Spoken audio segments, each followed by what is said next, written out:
So what do? First, understand that normalcy bias will destroy you. The belief that things will go back to normal, that the government will fix it, that someone else will save you. That belief is poison. This isn't fixable. The math doesn't work. The debt can't be repaid. The system is terminal. Accept that. Second, diversify out of purely dollar-denominated assets. I'm not giving financial advice, but historically, people survive currency collapse by holding assets that retain value. Real estate, commodities, foreign currency, precious metals, productive assets like businesses or farmland, things that have value regardless of what paper money does. Third, reduce debt and increase flexibility. When currency collapses, debtors can win if the debt gets inflated away, but only if they can survive the chaos in between. If you lose your job or can't access credit, debt becomes a noose. The safest position is minimal debt, maximum flexibility, and portable skills. Fourth, build networks and community. When systems fail, people survive by cooperating. Your neighbors, your family, your local community. These relationships matter more than any investment. Fifth, educate yourself. Everything I'm telling you can be verified.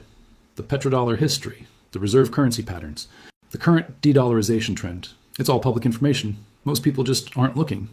The information is there. The warnings are clear. Whether you act on them determines which side of the crisis you end up on. The petrodollar system was always a temporary arrangement built on power and convenience, not sound economics. For 50 years, it gave America privileges no nation in history ever had. We got to print money and have the world accept it as valuable. We got to run deficits without consequences.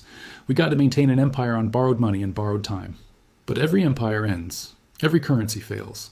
And the patterns are always the same. We're not facing some unprecedented crisis. We're facing the same crisis that destroyed Rome, Spain, Britain, and every other power that debased its currency and believed the party would never end. The script is written. We're just watching it play out in real time. The petrodollar dies in 2025. The dollar's global dominance dies with it.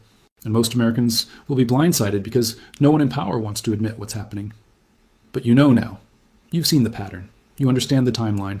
The question isn't whether this happens. It's whether you prepare before it's too late.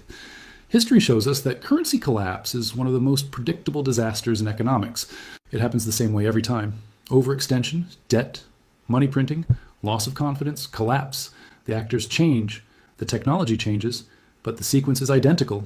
The Roman denarius, the Spanish real, the French assignette, the German papier mark, the British pound, every single one followed the same path. And the dollar is no different.